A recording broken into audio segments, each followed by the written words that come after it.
On April 28, 2007, a strange video appeared on YouTube. It showed a thin, unsettling figure limping toward the camera, tap dancing with stiff, unnatural movements. The music sounded distorted, like a child's lullaby played backward.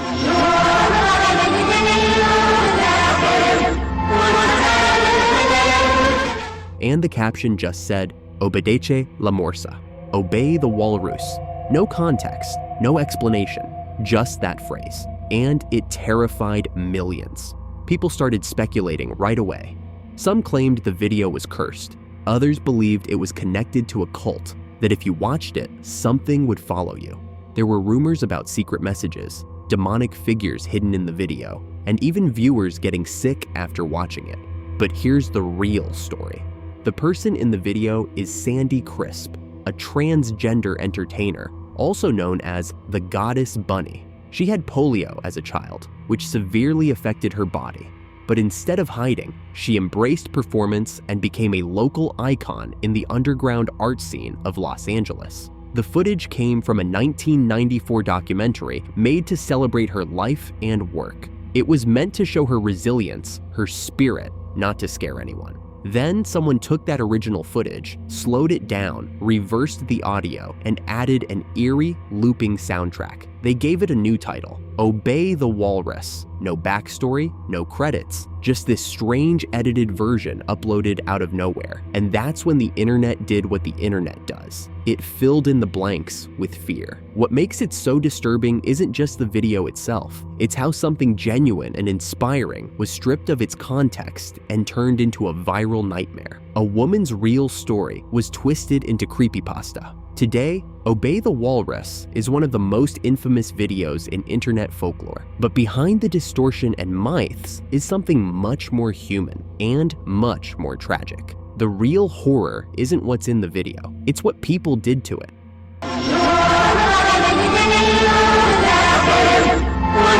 This next video is called Creepy Tape Found in Croatia. It's a strange clip that's been floating around the internet for years, often shared with little context and even less explanation. The video starts with two teenage boys walking around at night, casually recording themselves with a handheld camera. They seem to just be messing around, testing the camcorder, joking, flipping over a low wall, and pointing it at random things. The lighting is poor, the camera is shaky, and it all feels harmless, until they spot something, or someone, standing off in the shadows. At first, it looks like a man. He's tall, quiet, and barely moves. The boys approach, talking to him like they think he's drunk, or maybe just confused. They even joke about it, but the man doesn't speak. When he starts moving toward them, they realize something's off. The tone suddenly shifts. The boys back away, quickly turning to run. You can hear panic in their voices.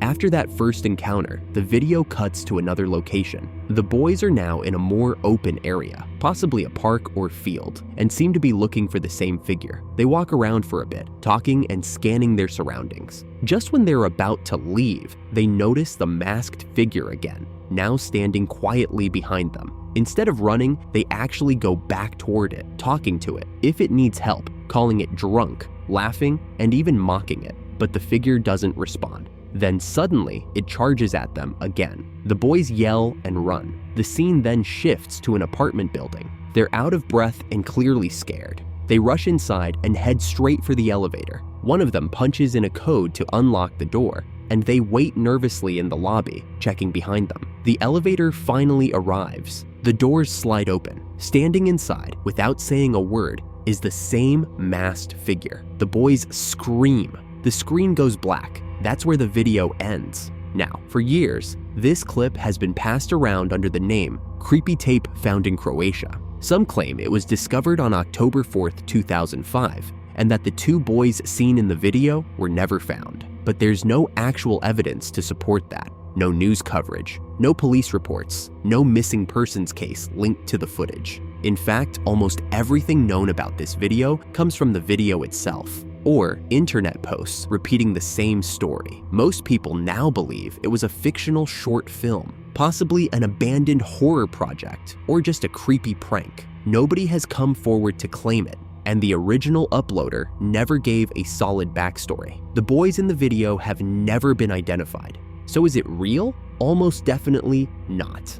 But that hasn't stopped the internet from sharing it again and again, because even without any context, the footage just feels unsettling. It's not what happens that makes it disturbing. It's what doesn't. No clear explanation, no ending, no answers. Just two boys, a camera, and a figure that should have never been there. This video is just 36 seconds long, but it leaves a lasting impression. It's known by a few different names. Some call it dining room, others call it there is nothing. Either way, what you're watching doesn't feel right. The video shows a woman sitting alone at a dining table. There's a fire visible behind her through a window, but she doesn't move, she just stares. After a few seconds, she suddenly starts talking, but her voice is reversed. You can't understand what she's saying, and the way her face moves while she says it makes the whole thing feel even more unnatural. Then it ends. No explanation, no message. Reddit users have tried to reverse the audio to figure out what she's saying, and some claim she just repeats the phrase, "there is nothing." Others think she's talking about a fire or warning someone, but no version ever really sounds clear. There's no background info, no credits, no names. It's just a clip someone uploaded years ago, and it's spread because of how off it feels. What makes it disturbing isn't violence or gore, it's how real it looks, but how empty it feels. Like watching a memory glitch, like you're seeing something that wasn't meant to be seen. It's one of those videos where nothing happens, and that's exactly what makes it so hard to forget. There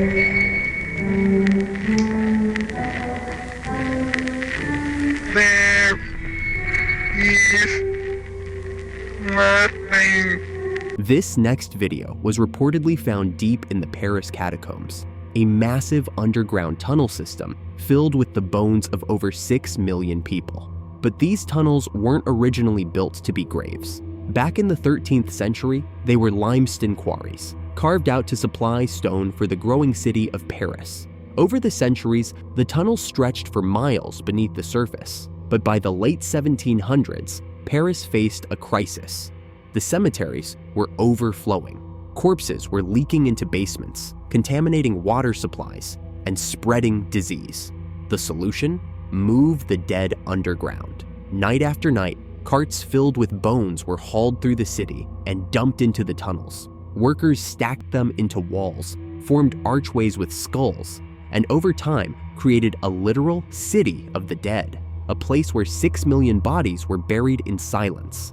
Today, only a small section is open to tourists. The rest? Over 150 miles of pitch-black, unmapped tunnels, off-limits to the public. And somewhere in those forbidden depths, this tape was discovered. The footage was allegedly recovered in the early 1990s by a group of urban explorers, illegal catacomb adventurers known as cataphiles. One of the men, widely believed to be Lazar Kunstmann, a mysterious figure known in the Parisian underground, claimed to have found the camera while exploring the restricted zones with a small group. The camcorder was lying abandoned in a tunnel, still functional, still holding one tape. The footage was later passed on to a freelance filmmaker named Francis Friedland, who shared it on a paranormal television special in the early 2000s. What the tape shows is simple and terrifying. There's no introduction, no face, no voice, no explanation. Just a man walking alone with a camera and a flashlight. He follows tunnel after tunnel, filming the endless walls of bones and occasional arrows painted on the rock, likely markings left by earlier explorers to avoid getting lost. You can hear his breathing, the drip of water, and the crunch of bone beneath his shoes. At first, he moves slowly, cautiously, but then something changes. He starts walking faster, his breathing grows heavier. The flashlight jerks from wall to wall. It's as if he suddenly realizes he's lost, and panic sets in. The man begins to run. The camera swings wildly. Every direction looks the same. His footsteps echo off the stone. Then, suddenly, the camera drops. It falls to the floor, still recording. You hear his footsteps running off into the dark, but he never comes back into frame. The tape ends in silence. The man is never seen again. To this day, no one knows who filmed the footage or what happened to him. No identity, no body, no record of a rescue. Francis Friedland and his crew later attempted to retrace the man's path. They spent hours underground with Lazar, trying to match symbols in the footage to real tunnel locations. But after 6 miles of crawling, climbing, and searching, they gave up. Batteries dying, lost themselves, forced to turn back. Some believe the man died down there. Others think it was a hoax, maybe a staged found footage project meant to mimic the Blair Witch Project. But no one has ever come forward to claim it was fake, and no one has proven it was real. What makes it worse is that people really have gone missing in these tunnels. In 1793, a man named Philibert Aspert vanished underground. His body was found 11 years later, just a few feet from the exit. In 2017, 2 teenagers went missing for 3 days before being rescued.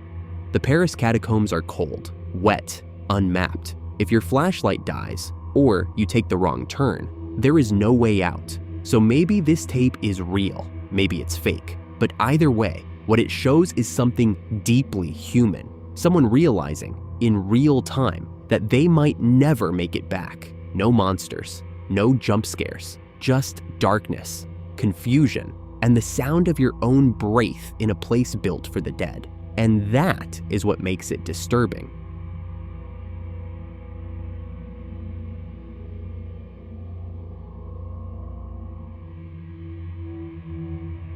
This next clip is one of the most disturbing pieces of footage on the internet. The video opens with a close-up of a woman's face. She's tied up. We can see she is trying to release herself, but can't, and she is crying. Her eyes are filled with terror. Her mouth is taped shut. She's completely restrained. She can't move. In the background, something starts moving. A figure slowly crawls into frame. It moves like an animal, low to the ground. The figure is wearing a white mask. No expression, no sound. It gets closer and stops right beside her. We then see that the masked person is holding a strange metal device. It's worn on 2 fingers and has 2 sharp spikes sticking out, almost like a modified weapon. He brings it close to her neck and stays there. The woman continues to tremble. She can't scream. Her mouth is taped, and the fear in her eyes says everything. The screen suddenly cuts to black. For years, viewers believed this was real.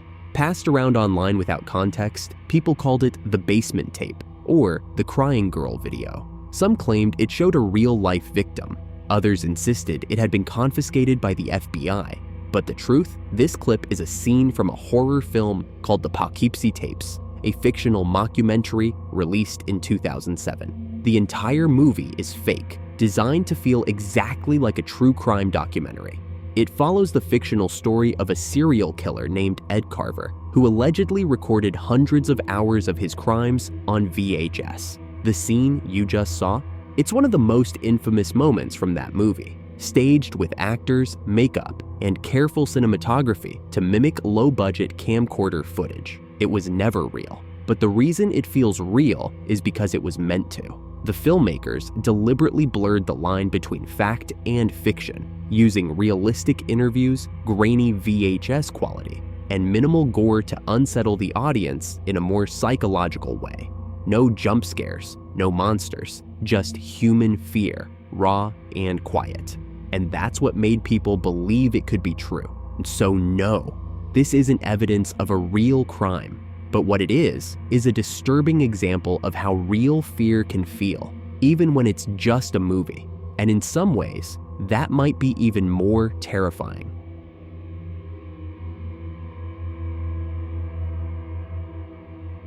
This next video is called Elisa Lam elevator footage, and it's real security footage from the Cecil Hotel in Los Angeles. It shows 21-year-old Elisa Lam inside an elevator on the day she disappeared. She steps inside, presses multiple floor buttons, and waits. But the elevator doesn't move. The doors stay open. She peeks out into the hallway, then steps in and out several times. At one point, she hides in the corner, as if avoiding someone. Then she steps out and starts moving her hands in slow, strange motions, as if trying to communicate. Her gestures are disjointed, her movements confused. After a few more moments, she walks out of frame. This is the last time she was seen alive. 19 days later, her body was found floating inside a rooftop water tank. Guests had complained about low water pressure and strange-tasting tap water.